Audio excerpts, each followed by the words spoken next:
ఇక Visakha steel plant ప్రైవేటీకరణ కాకుండా అడ్డుకునేందుకు కావాల్సినటువంటి 4,000 కోట్లు సిద్ధంగా ఉన్నాయని ప్రభుత్వ అనుమతి ఇవ్వడమే ఆలస్యమని ప్రజాశాంతి పార్టీ అధ్యక్షుడు కేఏ పాల్ అన్నారు.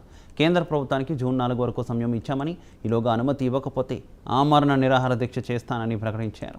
72 గంటల్లో 4,000 కోట్ల వైట్ మనీని తీసుకువస్తానని, ఒకవేళ తాను మాట తప్పితే తన పాస్పోర్ట్ సీజ్ చేసుకోవచ్చని సవాల్ విసిరారు. కోర్టుకి వెళ్ళాను, చీఫ్ జస్టిస్తో టచ్లో ఉన్నా. ఇప్పుడు చీఫ్ జస్టిస్ని మార్చారట. ఆయన చక్కని ఆర్డర్ పాస్ చేస్తానన్నారు. మీరు అందరూ విని ఉంటారు. 15 నిమిషాలు కోర్టులో ఆర్గ్యూ చేశారు. కళ్ళంపట నీళ్ళు వచ్చాయి. ఆయన నవ్వుతూ అన్నారు, ఆల్ హంగర్ స్ట్రైక్ చేయట్లేదు, మీ కన్నీరు చూసి ఇప్పుడే ఆర్డర్ పాస్ చేయమన్నా.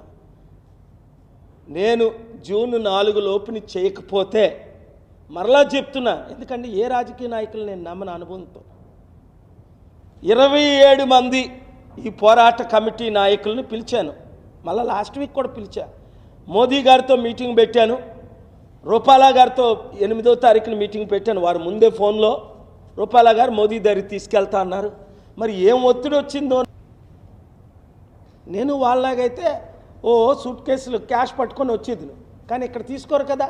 1, 2 అది అవినీతి అవుతుంది కదా.